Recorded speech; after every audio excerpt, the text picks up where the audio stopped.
हाँ, एक आदमी जिसके सर पे बाल नहीं है आते ही फिर दोबारा से साफ करा देता है। एक गेरुए रस का कपड़े पहना हुआ है, सुबह से शाम 24 करोड़ के इस राज्य को चला रहा है और उस ये कहता है, उसमें ये ताकत आपकी है कि वो कहता है कि जिस भाषा में सुनना चाहते हो उसी भाषा में जवाब दूंगा। ये ताकत है। ऐसे लोग दलालों के कारण अपने उन लोगों के जिनकी महत्वाकांक्षाएं बढ़ गई हैं,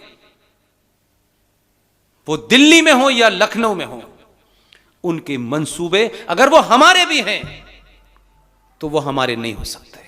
इसलिए ऐसे पागलों को अगर आपने बिठाया तो वो अभी तो ये कहता है कि जिस भाषा में चाहते हो उसी में जवाब दूंगा। लोगों ने पूछा कितनी भाषाएं जानता है, उनका आप फ्रांस में बोलिए उसमें भी दे देगा जवाब, क्योंकि तो भाव से समझ जाता है तुम चाहते क्या हो, ये जबान तो नहीं समझता है। तो मेरा कहना है कि अभी कम से कम भारत को अगले 50 साल, अभी 50 साल मेरा तेरा ये जाति वो जाति, मैं फिर आपसे कह रहा हूं मैं नहीं रहूंगा, हम में से कोई नहीं रहने वाला है, लेकिन आने वाली नस्ल ये ना कहे कि हमारे बाप को, हमारे भाई को, हमारी मां को सब कुछ पता था लेकिन इन्होंने स्वार्थियों में चोरों को चुना, योगी को नहीं चुना। अगर भारत सेकुलर है भी, जिसे 1976 में रात के अंधेरे में इंदिरा गांधी ने बिना किसी से पूछे, अगर आपने उस 76 के अंदर भारत के प्रियम्बल, जिसको अक्षुण्ण कहा जाता है कि प्रियम्बल में बदलाव कभी नहीं होता है, बदलाव संविधान की धाराओं में होता रहता है समय समय पर, क्योंकि परिस्थितियों के हिसाब से उसमें अमेंडमेंट होते हैं, अमेंडमेंट करना जायज है। लेकिन आपने भारत के प्रियम्बल में 1976 में अपने एक दोस्त के कारण, जिसके कई सारे खुफिया एजेंसी के लोग भारत की पार्लियामेंट में थे, आपने 76 में भारत के प्रियम्बल में जोड़ा सेकुलरिज्म और सोशलिज्म। राइट? यह आपको नहीं पता? भारत के संविधान में जब संविधान सभा की डिबेट चल रही थी तब भी यह सवाल उठाता कि क्या भारत को सेकुलर बनाया जाए। उस पर अंबेडकर का यह बयान है और नहीं बहुत सारे लोगों का है। उन्होंने कहा भारत की धरती तो सदियों से सेकुलर रही है, यहां तो अनेक संस्कृतियां आई, अनेक मजहब के लोग आए, यहां पले बड़े, पारसी आए, या हमने तो किसी को नहीं रोका। हमसे ज्यादा दुनिया में कौन सेकुलर होगा?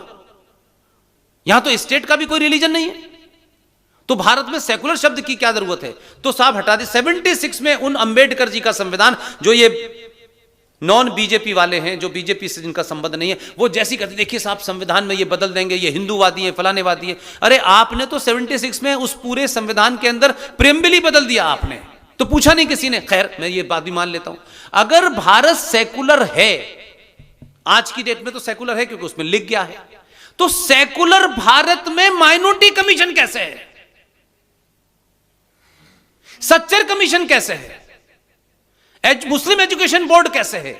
सच्चर कमीशन, माइनॉरिटी कमीशन तभी होगा जब भारत हिंदू राष्ट्र होगा। मैं बात गलत कह रहा हूं? अगर भारत हिंदू राष्ट्र होगा तब उसमें होगा कि भाई ये मुसलमानों के लिए अलग से, क्योंकि ये हिंदू राष्ट्र है। मैं गलत कह रहा हूं? लेकिन सेकुलर भी है और माइनॉरिटी कमीशन भी है।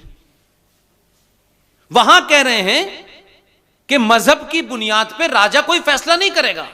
सेकुलरिज्म का मतलब है रिलीजन अलग, स्टेट अलग, यानी राज्य अलग। फिर आप कह रहे हैं कि स्टेट और रिलीजन।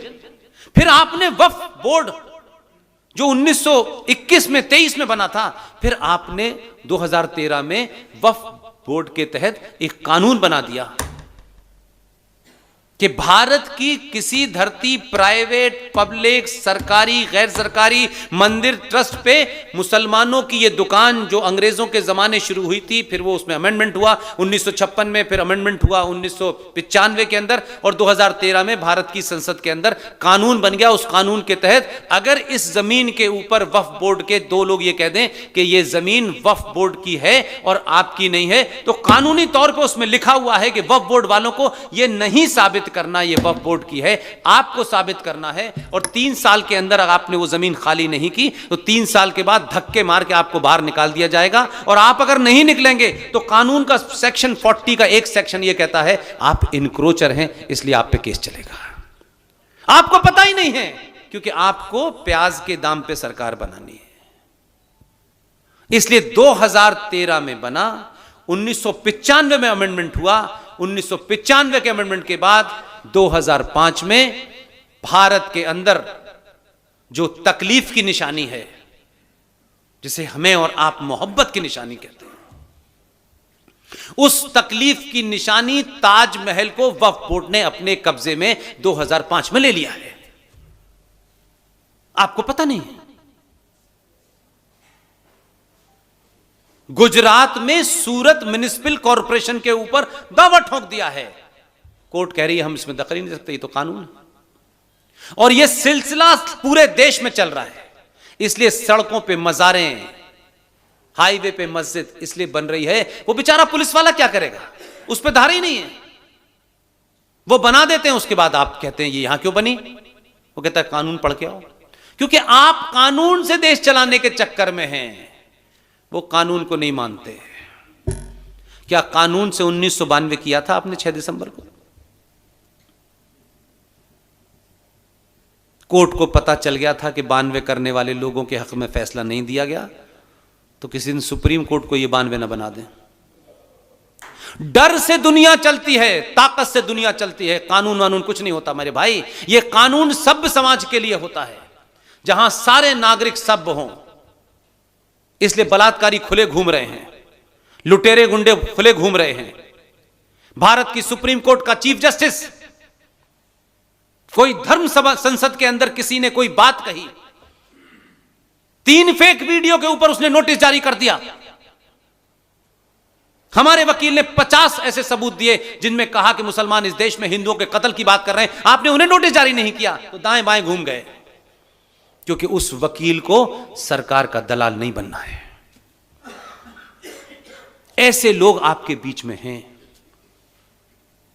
विष्णु शंकर जैन जो आपके शहर में इस मंदिर की लड़ाई लड़ रहे हैं। इस मंदिर के और मस्जिद के बारे में आपको एक तथ्य नहीं पता जो आपके सामने बताना चाहता हूं। 1991 में नरसिम्हा राव के दौर में एक कानून बना, उसमें से अयोध्या को हटा दिया गया। अयोध्या को हटा करके एक कानून बना, उस कानून का नाम है प्लेसेस ऑफ वर्शिप एक्ट 1991। यह कानून यह कहता है, क्योंकि अयोध्या का मामला कुछ था, तो लोगों ने कहा कि यार अब हमारे लिए तो बहुत जरूरी है, बाकी छोड़ो ना, कल देखेंगे। जो विजनरी कौमें होती हैं, जो हजारों साल की सोचती हैं ना, वो किसी समझौते को इसलिए नहीं मानती कि उनको मालूम है कि अगर हमने ये समझौता आज माना तो हमारी 1000 साल की नस्ल बर्बाद हो जाएगी। लेकिन कुछ राजनीतिक स्वार्थ और कुछ संगठनों के स्वार्थ इतने थे, अयोध्या को निकाल दिया गया। नरसिम्हा राव की सरकार ने कानून बनाया कि इस्लामिक आतंकवादी जिहादी जो इस देश में 1947 तक थे, जैसे भी आए, अंग्रेजों के माध्यम से आए, औरंगजेब आया, बाबर आया, ये आया, वो जो भी थे, इस देश में जितने भी मंदिर मस्जिद टूटे हैं, जो उनका स्टेटस है 1947 को, 15 अगस्त 1947 को जो उन स्टेटस है वो एज इट इज रहेगा, उसमें कोई अपील और दलील नहीं की जा सकती। ठीक है, ठीक है, ये कानूनन पास है। आपकी मथुरा की सच्ची कहानी नहीं बताएंगे, क्योंकि उसमें आपके दलाल शामिल हैं। इस मथुरा में ईदगाह 1947 में नहीं था। पता है आपको ये बात? ये ईदगाह, कृष्ण जन्मभूमि का जो झगड़ा है, ये ईदगाह 1947 में था ही नहीं। तो फिर इसका स्टेटस तो बदलना जाना चाहिए, ये तो उस कानून में नहीं आता। 1965 में मध्य प्रदेश का एक मक्कार मुख्यमंत्री द्वारिका प्रसाद मिश्र और बिहार का एक अय्यर गवर्नर, इन दो मक्कारों ने कृष्ण जन्मभूमि की जो ओरिजिनल ट्रस्ट है, जो ओरिजिनल ट्रस्ट थी, उसके बिहाफ पे एक फेक ट्रस्ट क्रिएट की। एक्स मुख्यमंत्री द्वारिका प्रसाद मिश्र मध्य प्रदेश और बिहार का गवर्नर अय्यर, इन्होंने एक ट्रस्ट बनाया दोनों ने, और उस ट्रस्ट में आपकी जमीन नंबर 2 में मुसलमानों को बेची, जिस पे ईदगाह बना हुआ है। अपने लोग अगर दुश्मन से ज्यादा खतरनाक हैं तो उनके साथ भी वही बर्ताव होना चाहिए। ये नहीं हो सकता। इसलिए मैंने शुरू में कहा, मेरे ने किया है तो इसको बचा लो, उसने किया है उसका, तो ये गंदगी इतनी हो चुकी है कि अब आपका बचने वाला कोई नहीं है। लिहाजा प्लेसेस ऑफ वर्शिप एक्ट बन चुका है। उसके बाद भारत के किसी मंदिर के ऊपर जो उस पर तोड़ करके मस्जिद भी बनाई हुई है, उसमें 99% हिंदुओं के हैं, उन स्ट्रक्चर को नहीं हटा सकते। विष्णु शंकर जैन, हरिशंकर जैन का बेटा, उसने ये लड़ाई लड़ रहा है सुप्रीम कोर्ट के अंदर। इसलिए जहां ये अपने रास्ते से न भटकें, मातृभूमि ट्रस्ट की राष्ट्रीय अध्यक्ष संस्थापक, ये कब भटकेंगी रास्ते से? ये जब भटकेंगी जब उनको लगेगा कि मैं तो एक अच्छे काम के लिए काम कर रही हूं और ये समाज मेरी कोई मदद नहीं करना चाहता, इनके पैर भटका देगा।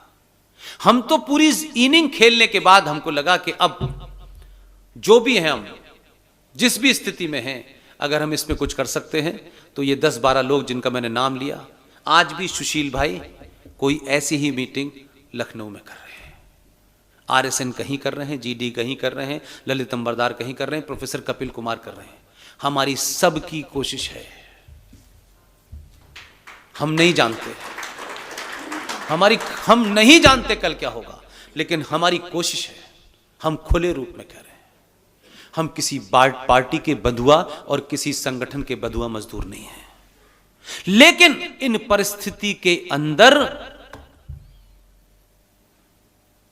23 करोड़ की आबादी का मुल्क है पाकिस्तान। उत्तर प्रदेश की टोटल पॉपुलेशन 24 करोड़ है। वहां सेना मिलके, कैबिनेट मिलके नहीं चला पा रही। यहां एक आदमी जिसके सर पे बाल नहीं है, आते ही फिर दोबारा से साफ करा देता है। एक गेरुए रस का कपड़े पहना हुआ है, न उसके बाप का पता, न माँ का पता, न बहन का पता, न रिश्ते पता, न मकान का, न दुकान का। सुबह से शाम 24 करोड़ के इस राज्य को चला रहा है। और उस ये कहता है, उसमें ये ताकत आपकी है कि वो कहता है कि जिस भाषा में सुनना चाहते हो उसी भाषा में जवाब दूंगा। ये ताकत है। ऐसे लोग दलालों के कारण अपने उन लोगों के जिनकी महत्वाकांक्षाएं बढ़ गई हैं,